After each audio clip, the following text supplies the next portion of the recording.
Oh, hey, King. Long time no see. I heard you were looking for a budget LPVO. But look no further. Old Dad's got the answer.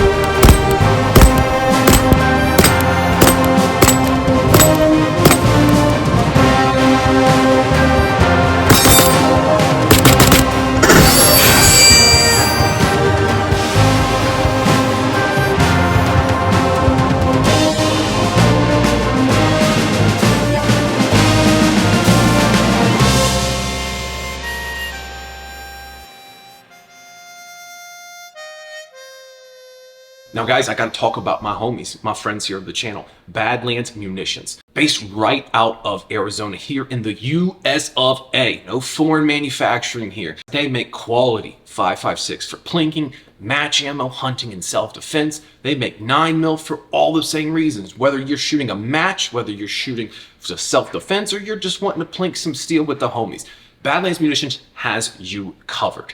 With code 110SAS, guys, you get 10% off. 10% off your entire ammo purchase and some of the accessories available on that website. Guys, it's a small business, small batch ammunition with super high quality control. You can't ask for much more than that. It's made in the USA with USA made components. And any chance I get, I'm gonna plug a homie small business. So check them out and get that 10% off you deserve, King.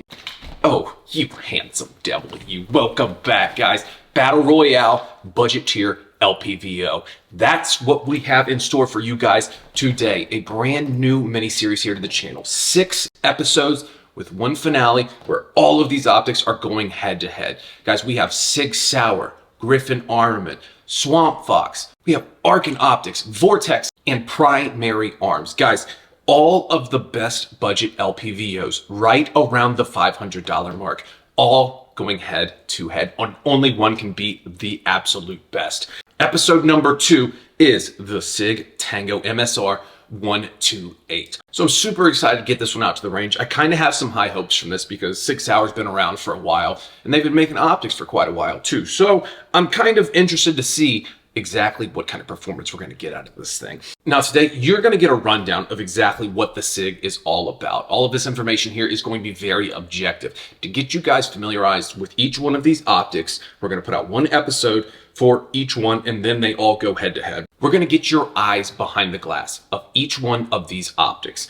Look at the reticle, look at the glass clarity. Let's see that 1 power eye box. Let's take a look at the 8 power eye box. We're going to try and quantify some data for you guys, each and every one of these optics, to see which one is absolutely worth it, which one punches above its price range, which one may not be worth it at all. We need to figure that out. So we have got your eyes behind the glass here. Now, before we dive into this, guys, I just need to say it out loud.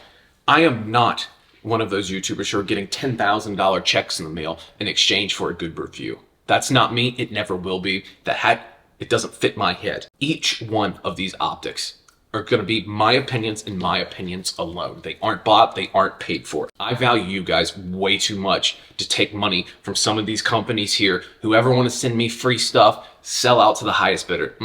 Not me. It's not going to work. These optics here, each one of my own trash opinions, they are my trash opinions. So with that being said, it's imperative for me to get your guys' eyes behind the glass to see where I'm coming from so you guys can fully understand without spending the $500 per optic like I have. This whole series is to help you guys make the most educated purchase possible. So let's dive in on this Sig. Now, we have a 1 to 8 power magnification range here. Let's talk about the 1 power first. Now, in 1 power, it's not too terribly bad. It's okay. You have a decent field of view and a decent eye relief. For its price range, I think it does very well. One thing I would like to say is the glass, it's pretty crisp. Zooming in on that 8 power, we do get a pretty decent crisp sight picture, not to mention it still stays relatively bright. One thing I'll notice is, especially with cheaper LPVOs, is that when we zoom in and really get to that max power magnification, things start to sometimes get a little weird. And when I say a little weird, we get like a tunnel vision effect. You lose that huge sight picture, which is going to be standard across the board. No matter what, unless they're doing some space magic, if you zoom in all the way, you are going to lose field of view. But some just do it better than others and don't make you feel like there is something limiting you. With the Sig, I feel like it does a pretty fair job at that. It's not like looking through a toilet paper roll, which I do like. And the picture, it's kind of bright. It gathers light pretty well. I will say that the coatings on the glass, I think it does a pretty fair job. Now, on the one power eye box, it's pretty flat for the most part. Now, we do get a little bit of fisheye here around the edges. The difference between looking out your back window and seeing nothing but flat picture versus looking through like kind of a fisheye magnifying glass, if you will. I feel that the pinnacle of a fantastic optic is to be a natural extension of your own eye.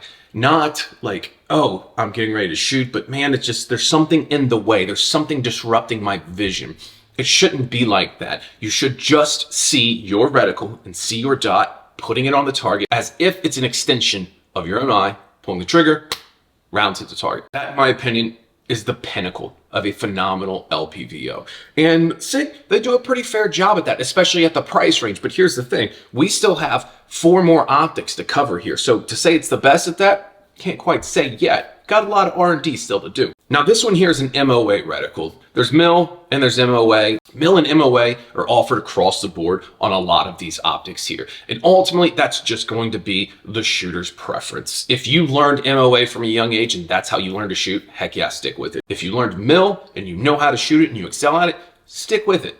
That's kind of my extent in which I would like to go into MIL versus MOA. So now let's talk about some of the features. You get a nice little knurled throw lever from the factory, just screw it right in. That's super nice. It's not aggressively long, so it's getting caught and hung up on all of your gear and stuff like that.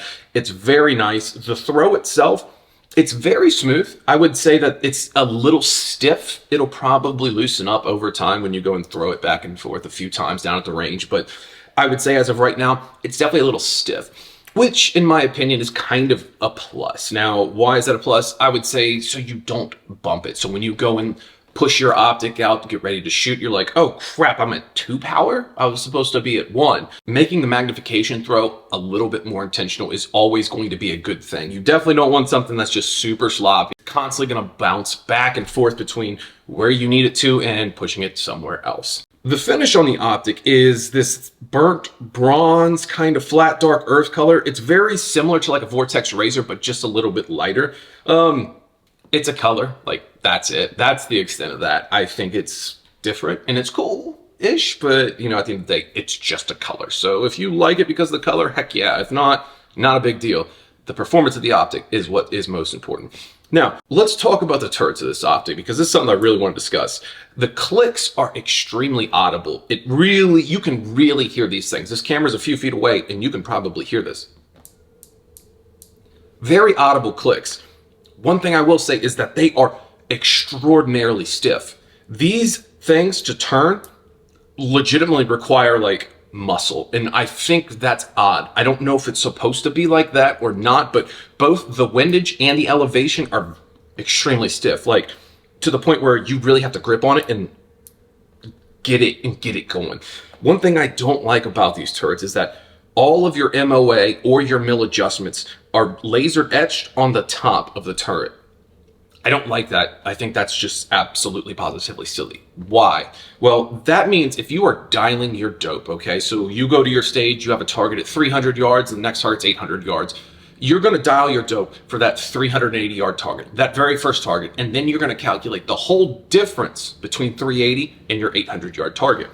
Here's the problem. Like if you are shooting prone and you're going to say, okay, I need to dial dope because for these next 2, you have to take your head off of the firearm and look on the top of the actual reticle here to see where you're dialing to. You can count on your clicks because they are very audible, but the problem of it is still, I'm that kind of guy that's like, okay, I got to triple check. Oh, yep.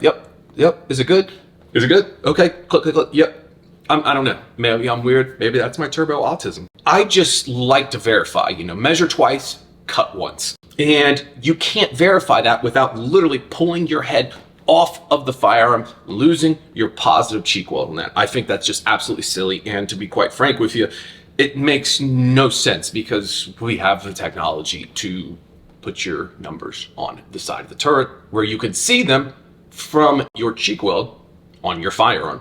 So that's super weird. I don't like that. Actually, to be quite frank, I hate it. Now, MOA, these are half-minute clicks. So what does that mean? So basically, for perfectly round numbers, MOA is not 1 inch at 100 yards. It's just over that. But hey, we're just gonna, for simple science, 1 inch, 1 MOA, 100 yards. So you have a half-inch click, which means basically you have 2 clicks to dial 1 inch at 100 yards.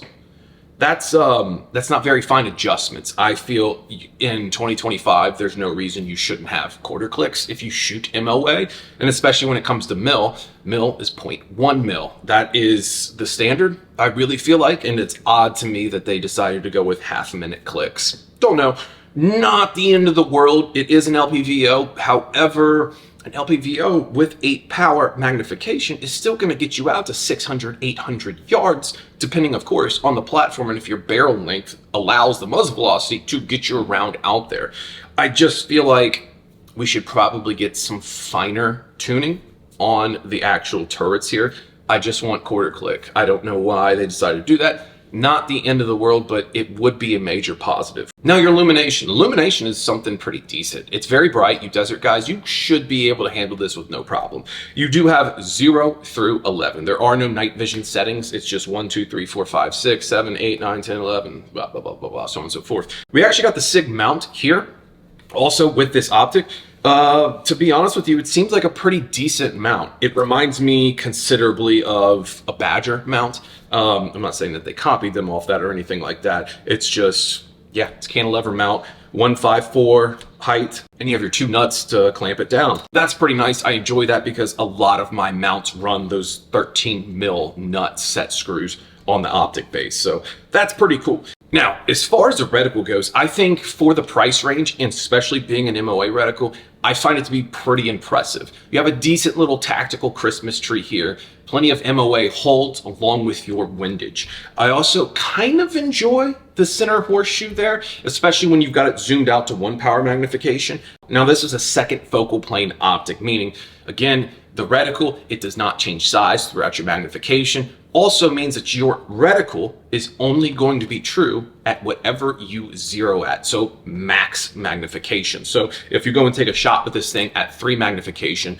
essentially you are going to not have accurate dope, which is okay because let's be real, you're either running an LPVO on 1 power or max power. Everything else in between, why? I've never been in a scenario where I was like, yo, I need like 3.4 magnification. That would be best. No, I'm either shooting standing up or trying to shoot fast and accurately.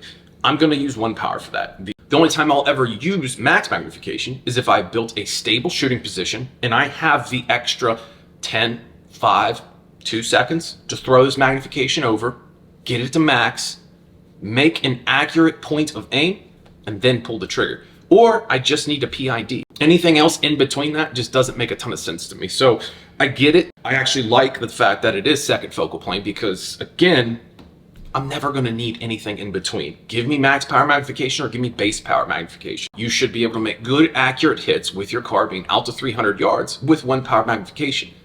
If it's super windy, aim for the head, left edge, or right edge, depending on which way the direction of the wind's going. You're going to get hits on every single IPSC target if you do your job. So I believe we have a wrap here on the Sig Tango MSR 1 to 8 power magnification in the second focal plane.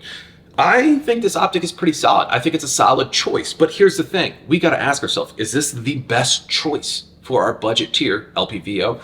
Or is it possibly the worst? We don't know yet because they haven't gone head to head. Guys, that episode is coming. Be sure to subscribe, stay tuned, and sign up for notifications because these episodes are all going to be dropping over the course of this next week. In the finale, when it comes out, you won't want to miss it. So, gentlemen, say it with me. Run your gun and not your mouth. We'll catch you next time.